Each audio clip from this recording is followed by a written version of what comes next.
Hello everyone welcome to Pradhan education.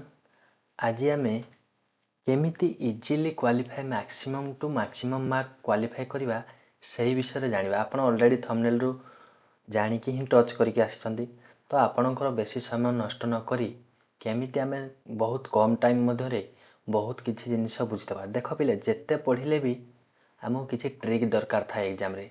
आमर exam रे ठीक भाव में थरे थरे मुंड काम दिए ना तो सही समय कौन करवा उचित शेष समय टिप्स आपणकर कौन रहिबो कम पढ़ी केमिति अधिक मार्क रखिपारे जदि सेटा चाहूँगी ताहले भिडियोटी शेष पर्यंत देखंतु। मु आपनको 5टा ट्रिक कही से 5टा ट्रिक अप्लाई कले आपनको मैक्सिमम 20 रु 30 मार्क में भी बढ़ी पारे। कहीं जो ट्रिकटा कहबी सेटा आपण अप्लाई करि पारुथबा दरकार। आपण जदि अप्लाई करि परिबे नाही ताहले आपणकर फेल हो जिवो। जदि आपण 80 मार्क रो नॉलेज अच्छी से ट्रिक अप्लाई करके आप 100 एभव केमिति करेंगे ताहले चलतु भिडियोटी शेष पर्यंत देखिए ताहले आपण इजिली बुझीपारे जे केमिति मु भी ये ट्रिक अप्लाई करी मु एससी बीसी ओबीसी होते मु 75 कटअफ क्लीयर करी भी मु जेनेराल कटअफ क्लीयर करी 90+ मोर रही। तो आपण मैंने भी केमिति करें से जिनिस ही यही वीडियो माध्यम रे कहा जाइछि। तो समय डेरी नक आम आग को जीवा एग्जाम भी बहुत पाखे आसुची तो आपण केमिति सेटा इजिली कवर करें से जिनसटे आपण मैंने ये वीडियो रे देखिए। तो चलतु स्टार्ट करवा। प्रथमे आपणकर 2टा पेपर मैक्सिमम पिला पेपर 2 को प्रिफर करिसेंते मु जानिछि बट बहुत पिला मध्य पेपर 1 भी देइछंती। तो क्वेश्चन पैटर्न कौन रही 150 इच क्वेश्चन 150 मार्क टाइम रही आपणकर 2 घंटा अधे 2 घंटा अधे। एठी नेगेटिव मार्किंग नहीं मन रखि था एठी नेगेटिव मार्किंग नहीं अलग एग्जाम गुड़ाक नेगेटिव मार्किंग थिला बट एठी नेगेटिव मार्किंग नहीं। पेपर 1 सिलेबस कौन रही सीडीपी रु 30 मार्क लैंग्वेज एंड ओडिया रु आपणकर 30 मार्क इंग्लिश रु भी 30 मार्क मैथमेटिक्स 30 ईवीएस 30। एठी स्ट्रक्चर कौन रही आपणकर 10 mark subject pedagogy plus 20 mark content. Language रे भी सेमती रही 10 mark subject pedagogy plus language content 20 mark बुझेगा। सेमती मैथमेटिक्स रो भी 10-20 एटा भी 10-20। मु आपन को एमिति फॉर्मूला कहबी आपन इजीली केमिति 100 अबव रखि पारिबे आराम से रखि पारिबे केमिति मु आपन को 125-30 रख बोली कहूनी बट मिनिमम मार्कटा जेमिति आपन बहुत किछि रखि पारिबे सही हिसाब रे मु आपन को डायग्रामटा दउची। आपन एठो 30 रु 25 आराम से रखिपारे जदि टिके भी पॉइंट वाइज पढ़ी सीडीपी आपन 25 मार्क आराम से रखिपारे।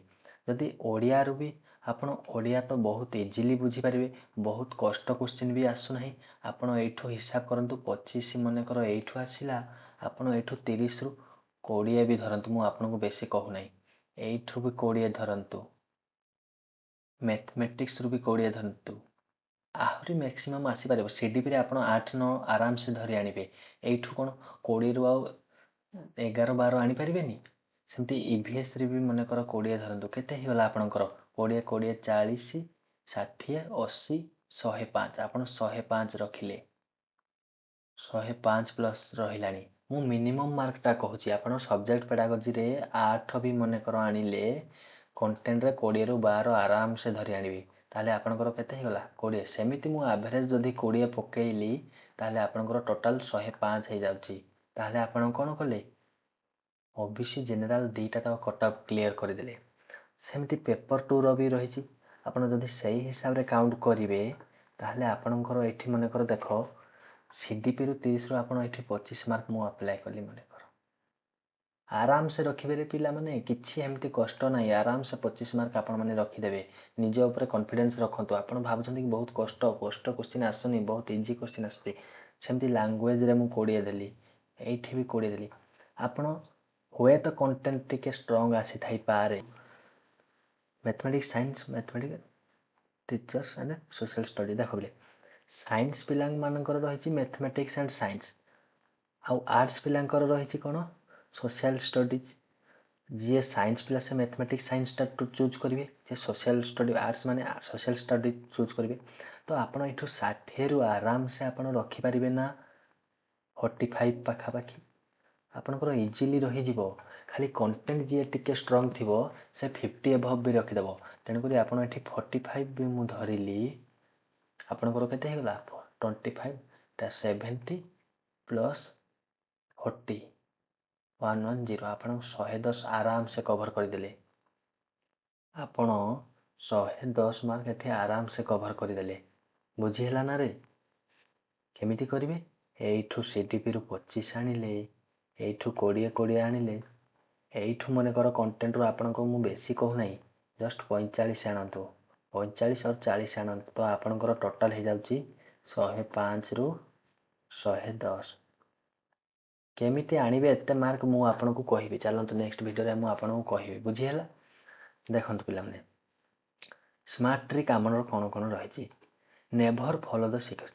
ଆପଣମାନେ କେବେ ବି ସିକ୍ୱେନ୍ସଲି ଫଲୋ କରିବେ ନାହିଁ। ପ୍ରଥମେ ଆପଣମାନଙ୍କର CDP ଦେଇଛି, ଆପଣଙ୍କର ଓଡ଼ିଆ ଦେଇଛି, ଇଂଲିଶ ଦେଇଛି, ଏମିତି ଯେଉଁ ରହିଛି, ପ୍ରଥମେ ଆପଣଙ୍କୁ କେଉଁଟା ଇଜି ଲାଗୁଛି, ପ୍ରଥମେ ଆପଣଙ୍କୁ ମ୍ୟାଥ୍ ଇଜି ଲାଗୁଛି ନା ସାଇନ୍ସ ଇଜି ଲାଗୁଛି ନା ଓଡ଼ିଆ ଇଜି ଲାଗୁଛି ନା CDP ଇଜି, ତ ଆପଣଙ୍କୁ ଗୋଟେ ମିନିଟ୍ରେ ଗୋଟେ ସେକେଣ୍ଡରେ ଆପଣଙ୍କର କଭର୍ ହେଇଯିବ CDP ଓଡ଼ିଆ ଏଇସବୁ ଜିନିଷ। କ'ଣ ଆପଣଙ୍କୁ ଯଦି ଆସୁଛି ଗୋଟେ ସେକେଣ୍ଡରେ କ୍ଲିକ୍ କରିଦେଲେ, ତ ମୁଁ ଆପଣଙ୍କୁ ପ୍ରିଫର୍ କରିବି ପ୍ରଥମେ CDPଟାକୁ ସାରିଦେବା ପାଇଁ। ପ୍ରଥମ 15-20 ମିନିଟ୍ ଭିତରେ CDP ଯେଉଁଟା ପଢ଼ିବା ପାଇଁ ଲେଟ୍ ହେଉଛି ସେଇଟାକୁ ଛାଡ଼ିଦେବେ। ବାକି ତକ ଆପଣ କ'ଣ କରିବେ, ସଡନ୍ ପଢ଼ି କ'ଣ କରିବେ, ଗୋଲ୍ ବୁଲେଇ ଦେବେ। ସିକ୍ୱେନ୍ସଲି କରିବେ ନାହିଁ। ପ୍ରଥମେ ଆପଣ CDP କରିବେ, ତାପରେ ଆପଣ ଓଡ଼ିଆ, ଦେନ୍ ଇଂଲିଶ, ଦେନ୍ ମ୍ୟାଥ୍କୁ ଯିବେ, ଦେନ୍ କଣ୍ଟେଣ୍ଟକୁ ଯିବେ। ମ୍ୟାଥ୍କୁ ଆପଣ ସର୍ବଶେଷରେ ରଖନ୍ତୁ। କାହିଁକି? ମ୍ୟାଥ୍ରେ ଆପଣଙ୍କର ସବୁତକ ଏନର୍ଜି ଲାଗିଥାଏ। ଆପଣଙ୍କର ମୁଣ୍ଡ ମାଇଣ୍ଡ ସବୁ ମ୍ୟାଥ୍ରେ ଘାଣ୍ଟେ। ଆପଣ ଯଦି ମ୍ୟାଥ୍ରେ କରିଦେବେ, ସେ ଜାଣି ପ୍ରଥମ ଆଡ଼ୁ ଟିକେ କଷ୍ଟ ଦେଇଥାଏ। ତାପରେ ଆପଣ ସେଇଠି ଲଟକିକି ରହିଗଲେ ଆପଣ ଆଗକୁ ବଢ଼ିପାରିବେ ନାହିଁ। ଆପଣ ପ୍ରଥମେ ଯେଉଁଟା ପାଟିରେ ହେଇଯିବ ସେଇ ସବଜେକ୍ଟ ଗୁଡ଼ା ସାରି ଦିଅନ୍ତୁ। ଯେମିତିକି CDP, ଓଡ଼ିଆ, ଇଂଲିଶ ଏଇ ସବଜେକ୍ଟକୁ ଇଜିଲି ସାରି ଦିଅନ୍ତୁ। ତାପରେ ଆପଣ ମ୍ୟାଥ୍ ଆଡ଼କୁ ଯିବେ। ଆପଣ 3ଟା ଷ୍ଟେପ୍ରେ କୋଶ୍ଚିନ୍କୁ ଡିଭାଇଡ଼ କରିବେ। କେମିତି? ଦେଖ ମୁଁ କହୁଛି। ପ୍ରଥମେ ଇଜି ଗୋଟେ କୋଶ୍ଚିନ୍ ଆସେ, ଦେନ୍ ମଡରେଟ୍, ଦେନ୍ ଟପ୍। ଦେଖ ପିଲେ, ଇଜି ଯେଉଁ କୋଶ୍ଚିନ୍ଟା ଆପଣ ଦେଖୁ ଜାଣିଦେବେ। କ'ଣ କରିବେ, ପ୍ରଥମ ଯେଉଁ ଅଧା ଘଣ୍ଟା 45 ମିନିଟ୍ ନେବେ, ଆପଣଙ୍କର 2.5 ଆୱାର୍ସ ରହୁଛି। ପ୍ରଥମ 45 ମିନିଟ୍ କ'ଣ କରିବେ, ଟୋଟାଲ୍ ଥରେ ଦେଖି ସାରିଥିବେ। ସେତିକି ଦେଖ ପିଲେ, ସବୁ ସାଇନ୍ସ ସୋସିଆଲ୍ ସାଇନ୍ସ ମିଶିକି ବଡ଼ ପେପରଟେ ହେଇକି ଆସୁଛି। ତ ଆପଣମାନେ ଦାୟିତ୍ୱରେ କରିବେ। ଥରେ ସୋସିଆଲ୍ ସାଇନ୍ସ ଦେଖିକି ଆପଣ ଏପଟେ ଗୋଲ୍ ବୁଲେଇକି ସେମିତି ଭୁଲ କରିବେ ନାହିଁ। କ'ଣ କରିବେ, ପ୍ରଥମ 45 ମିନିଟ୍ରେ ଇଜି ଟିପ୍ସ ଗୁଡ଼ା ସବୁ ସାରିଦେବେ। ଇଜିର ଯେତିକି କୋଶ୍ଚିନ୍ ଅଛି, କୋଶ୍ଚିନ୍ ଦେଖିଲେ 5-10ଟା କୋଶ୍ଚିନ୍ ଆପଣ ଏମିତି କରିବେନି, ଗୋଟେ କୋଶ୍ଚିନ୍ ଦେଖିଲେ ଗୋଟେ ବୁଲେଇ, ଏମିତି କଲେ ଆପଣଙ୍କର ଟାଇମ୍ କନଜ୍ୟୁମିଂ ବେଶୀ ହେବ।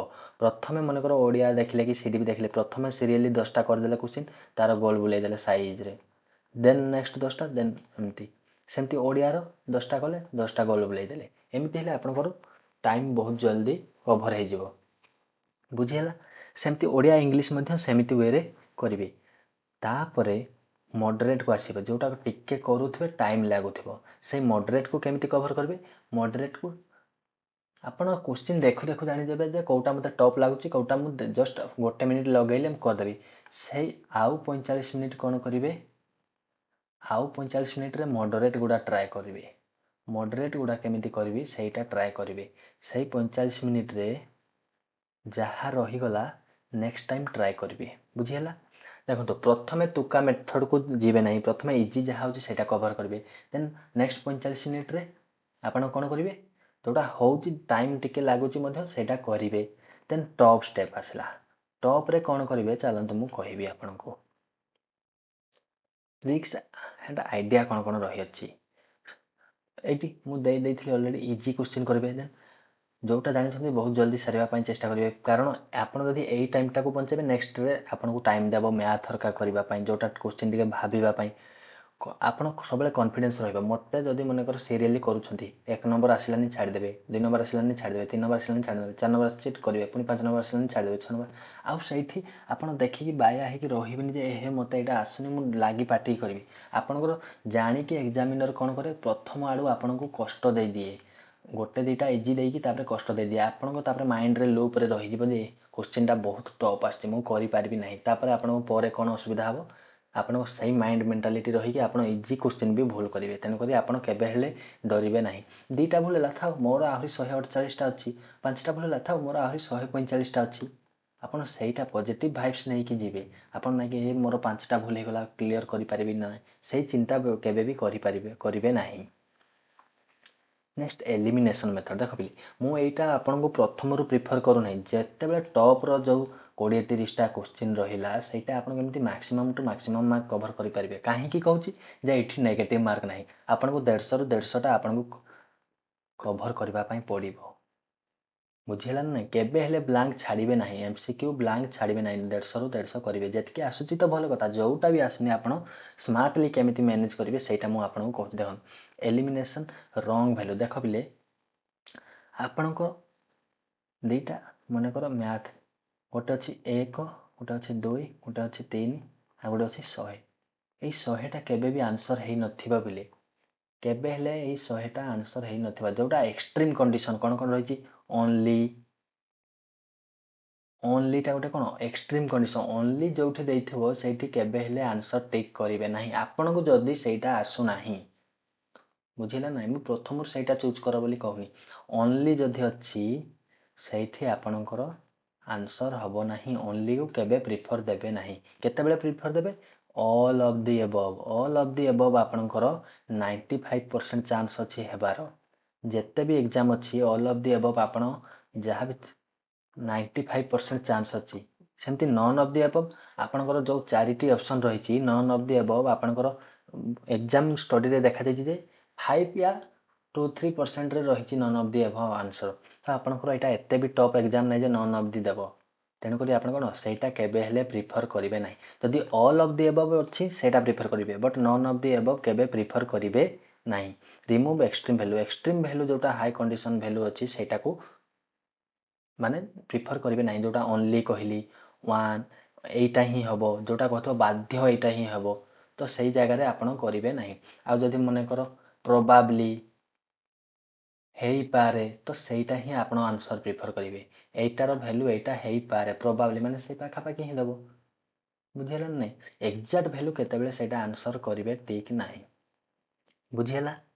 ନେକ୍ସଟ ଆପଣଙ୍କର ନୋଟ୍ଟାକୁ ପିଲେ ଏମିତି ରାଉଣ୍ଡ ବୁଲେଇବେ। ଆପଣ କ୍ୱେଶ୍ଚିନ୍ ଦେଖିଦେବେ, ନୋଟ୍ଟାକୁ ମାର୍କ କରିନଥିବେ, ଆପଣ ପ୍ରଥମ 3ଟାରୁ ଗୋଟେ ଠିକ୍ ଲାଗିଲା ସେଇଟା ହିଁ ଟିକ୍ କରିଦେବେ, ତ ଆପଣଙ୍କର ସେଇଟା ଭୁଲ ହେଇଯିବ। ନଟ୍, ଏକ୍ସେପ୍ଟ, କରେକ୍ଟ, ଇନକରେକ୍ଟ, ଏଇ ଅପସନ୍ ଗୁଡ଼ାକୁ ଆପଣଙ୍କୁ ଧ୍ୟାନରେ ଦେଖିବାକୁ ପଡ଼ିବ। କ'ଣ କରିବେ? ସଡନ୍ କ୍ୱେଶ୍ଚିନ୍ ପଢ଼ିଲେ ନଟ୍ ଜାଗାରେ ରାଉଣ୍ଡ ବୁଲେଇ ଦେବେ। ଆପଣ ମାଇଣ୍ଡଟା ସେଇଠି ଡାଇଭର୍ଟ ହେଇକି ରହିଯିବ ଯେ ନଟ୍ ଗୋଟେ ବୋଲି ଅଛି। ତେଣୁକରି ଆପଣ ଭାବି ଚିନ୍ତିକି କ୍ୱେଶ୍ଚିନ୍ ଆନ୍ସର କରିବେ। ବୁଝିହେଲା? ତ ମେନ୍ ଆପଣ ଯଦି ଏମିତି ମିସ୍ ରିଡ଼ିଂ କ୍ୱେଶ୍ଚିନ୍ କରିବେ ତାହେଲେ ଆପଣଙ୍କର ମାର୍କ କମିଯିବ। ତ ସେଇ ଜାଗାରେ ଆପଣ କ'ଣ କରିବେ? ନଟ୍, ଏକ୍ସେପ୍ଟ, କରେକ୍ଟ, ଇନକରେକ୍ଟକୁ ଆପଣ ରାଉଣ୍ଡ ବୁଲେଇ ଦେବେ ଆଗରୁ। ବୁଝିହେଲା? ଆପଣଙ୍କର ଯେଉଁ ଏକ୍ଜାମ୍ରେ କ୍ୱେଶ୍ଚିନ୍ ଆସିବ ନୋଟ୍ରେ ଆପଣ କ'ଣ କରିବେ? ନଟ୍ ୟା ଏକ୍ସେପ୍ଟ ଯାହା ବି ଏମିତି ୱାର୍ଡ଼ ଥିବ ସେଠି ରାଉଣ୍ଡ ବୁଲେଇ ଦେବେ। ନେକ୍ସଟ ଆପଣଙ୍କର 50, ଆପଣ ସବୁ ଆପ୍ଲାଏ କଲେ all of the above, none of the above, ଫିର୍ ବି ଆପଣଙ୍କୁ ଆସୁନି, କ'ଣ କରିବେ? ସେଇ ଜାଗାରେ 50-50 ଭ୍ୟାଲୁ ପ୍ରଥମେ ଦେଖିବେ। 50-50 ଭ୍ୟାଲୁ ମିନ୍ସ ଆପଣ 2ଟା ଏଲିମିନେସନ୍ କରିଦେବେ। ମାନେ ଯେଉଁ 4ଟି option A, B, C, D ରହୁଛି, A, B, C, D ରହୁଛି ଆପଣଙ୍କର, ସେଠି କ'ଣ କରିବେ? 2ଟା ଅପସନ୍ ପୁରା କାଟିଦେବେ। ମନ ଇଚ୍ଛା ନୁହଁ, ଯେଉଁଟା ଆପଣଙ୍କୁ ଆଶା ଲାଗୁନି ଯେ ଏଇଟା ଆନ୍ସର ହେବ। ଆଉ 2ଟାରୁ ସବୁବେଳେ ମନେକର ଯାହା ବି ରହିଲା, ମନେକର A, D ରହୁ କି B, C ରହୁ, ସେଇ ଜିନିଷଟାକୁ ପ୍ରିଫର କରିବେ। ପ୍ରଥମେ ଯଦି A, Dରୁ ଆପଣ ପ୍ରଥମେ Aକୁ ପ୍ରିଫର କରିବେ, C, Dରୁ ଆପଣ ପ୍ରଥମେ Bକୁ ପ୍ରିଫର କରିବେ। ମ୍ୟାକ୍ସିମମ୍ରେ ଏକ୍ଜାମିନର କ'ଣ କରନ୍ତି? ପ୍ରଥମ ଆଡ଼ୁ ଆନ୍ସର କେବେ ହେଲେ ଦିଅନ୍ତି ନାହିଁ। ସେ କ'ଣ କରନ୍ତି? ମିଡ଼ିଲ୍ 2ଟା ଭ୍ୟାଲୁରେ ଆନ୍ସର ଦେଇଥାନ୍ତି, B ଆଉ C। ଯଦି ଆପଣଙ୍କୁ ଆସୁ ବି ନାହିଁ, ମନେକର 50-50 ଆପଣ ଏଲିମିନେସନ୍ ବି କରିପାରୁନାହାନ୍ତି, ତ ସେଇ ଜାଗାରେ ଆପଣ କ'ଣ କରିବେ? ଅପସନ୍ B ଅର୍ C ଚୁଜ୍ କରିବେ। ଆପଣଙ୍କର ମ୍ୟାକ୍ସିମମ୍ ଆନ୍ସର ଫର୍ମାଟ୍ରେ B ହେଉ କି C ହେଉ ଥାଏ, ତ ଆପଣ ପ୍ରଥମେ କ'ଣ କରିବେ? B ହେଉ ବା C ହେଉକୁ ଚୁଜ୍ କରିବେ। ଏଇଟା କେତେବେଳେ ଚୁଜ୍ କରିବେ? ଏକ୍ସଟ୍ରିମ୍ କଣ୍ଡିସନ୍, ଯେତେବେଳେ ଆପଣଙ୍କୁ କିଛି ବି ଆସୁନି, ସେଇ କ୍ୱେଶ୍ଚିନ୍ର ଆପଣ ଆଗରୁ ପଛରୁ କିଛି ଜାଣିନାହାନ୍ତି, ଫାର୍ଷ୍ଟ ଟାଇମ୍ ଦେଖିଲା ପରି ଲାଗୁଛି, ତ ସେଇ ଜାଗାରେ ଆପଣ କ'ଣ କରିବେ? B ଆଉ C ଦେଖିବେ। ଆଉ ଦେଖିବେ ସେମ୍ ଭ୍ୟାଲୁ ଅଛି କି, ମନେକର 5 - 5, ଏଇ ଅପସନ୍ଟାକୁ ଆପଣ ଚୁଜ୍ କରିବେ। 5 ହେବ ନହେଲେ -5 ହେବ ଆନ୍ସର, ଜାଣିଥିବେ। ବୁଝିହେଲା? କିଛି ଲାଷ୍ଟ ମିନିଟ୍ ଟିପ୍ସ କ'ଣ ରହିଛି? रिभाइज कर दिंतु मु आपको ऑलरेडी माइंड मैप पढ़ाई देती सब टॉपिक आपन जस्ट जाकि सेटा ओवरलुक करदेबे जदि आपन पाखरे समय नहीं टेलीग्राम रे जॉइन होइकि आपन पीडीएफ टा जस्ट ओवरलुक भी करि पारंतु मु आपन कहूनी जे मोर वीडियो गुडा देख बोली आपन एते टाइम लॉस करबा पई भी मु चाहूनी बस आपन पीडीएफ गुडा डाउनलोड करके देखि दियंतु आराम से बहुत बढ़िया भाव में डिस्क्राइब कराई आपन जिते भी साइंटिस्ट अच्छी एक्सपेरिमेंट गुडा मन देखि दियंतु जहाँ भी फॉर्मूला गुडा मैथ रही सेटा देखि दियंतु बुझीला देन रीड एवरी क्वेश्चन आपन केयरफुली करेंगे जोटा कहते not except incorrect correct revise pedagogy concept को आपन टिके रिवाइज कर दियंतु पिले आपन बहुत इजीली सेटा कैप्चर करि पारिबे पेडागोजी ही आपनकर मार्क फेचिंग सब्जेक्ट आउ ओएमआर सीट जमती कहली आपनकर प्रथमे 5टा क्वेश्चन करेंगे देन 5टार आंसर देवे गोल बुलेबे देन आउ 5टा पढ़े देन 5टा करेंगे 5टा हो 10टा हो सेमती सिक्वेंसली करेंगे आप लास्ट जाए रखेनि कहीं आपन क्वेश्चन करने चक्कर लास्ट जाए रखिदेवे आपन टोटाल सीट ब्लांक हो आपंकर 12 वर्षर तपस्या कौन हो सुखुआ पुड़ारे पलैब तेणुक मुझे रिक्वेस्ट करुँची 10टा क्वेश्चन पढ़ी 10टा क्वेश्चन आंसर देदेवे सागे सागे गोल बुलेदेवे बुझेगा आउ लास्ट आपको जदि किसी भी आसुनी बी और सी ऑप्शन चूज करने चेष्टा करेंगे आउ कौन कही be all of the above सब प्राय 95 जगह all of the above answer होची तो तेणुक सेटा चूज करेंगे एलिमिनेशन टेक्निक अप्लाई करेंगे केतेबेले जेतेबेले इजीटा सारी देते मॉडरेट सारी देते जो टॉप लगुच जो क्वेश्चन गुड़ा से जगह आप कौन करेंगे यही सब मेथड अप्लाई करेंगे मन रहा आशा करुँच आपंकर एग्जाम बहुत ही भल हम बहुत भल भाव में केमी आप स्मार्टली अटेंड करके आसबे केबे हेले गोटे भी क्वेश्चन छाड़ी आसबे ना कहीं पिले यहाँ नेगेटिव मार्किंग नहीं तो आशा करुँच आपंकर समस्त एग्जाम भल हो जगन्नाथ पाखे प्रार्थना करुँच समस्ते बहुत भल भाव में कट ऑफ टी को क्लीयर करूँ आउ आपण मैंने कमेंट माध्यम जनइबे निश्चय भाव में जनइबे केमिति हेइतला एग्जाम मु आपनकर सेटा अनऑफिशियल आंसर के भी आपनको मु संगे संगे वीडियो माध्यम पकईकी देवी so all the very best भगवान जगन्नाथ समस्त को सद्बुद्धि सह परीक्षा भल मार्क दिंतु यहाँ ही मुझे प्रार्थना करुँच रहुअछि जय जगन्नाथ।